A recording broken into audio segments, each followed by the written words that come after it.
In these few minutes that I have with you, I'd like to share with you two parables from Surah An-Nur. Surah An-Nur is the 24th surah of the Quran. Many times, some of the very difficult lessons and very profound lessons of the Quran, Allah teaches by way of giving an example. And oftentimes, when you just read a translation of that example, it's kind of hard to make sense of what is being said. So, what I'm going to try to do is give you a little bit of background and set the stage to help us better understand these beautiful parables. Not only are they beautiful, I think they're quite scary as well. And this is a place in the Quran where actually two things have been contrasted, light and darkness. So I want to talk to you a little bit first about the notion of light in the Quran and what Allah refers to as light. One of the first things we learn is Allah Himself calls Himself light. Allahu nuru samawati wal ard. Allah is the light of the skies and the earth. Another place you'll find the usage of the term light in the Quran is it's actually used as a synonym, as an alternative term for guidance itself. That light and guidance are actually considered the same. Just like somebody's in the darkness is the same as saying somebody's misguided.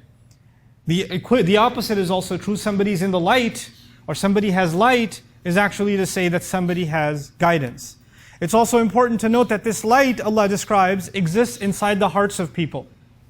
It's inside the hearts of people. And the analogy of light in the Quran is like a house at nighttime with an indent or a niche inside the wall with a lamp inside it. And that's, in the old days, the niche used to look like an arch, right? And it's actually similar to the way that the rib cage is shaped.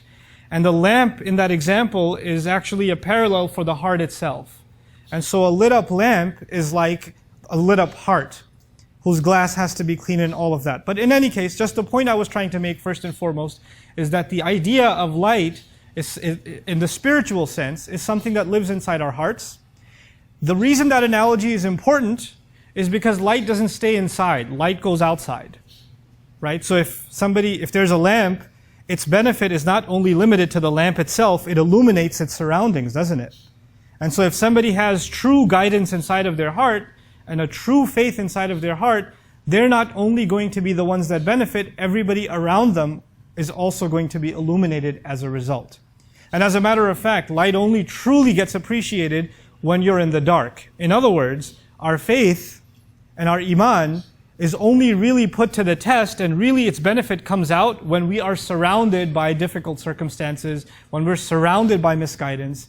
And often believers, feel, if we only lived in better times, if only we lived in the time of the Prophet ﷺ, or, we're living in such dark times, etc. That notion entirely is silly. All prophets were a minority. The believers have always been a minority.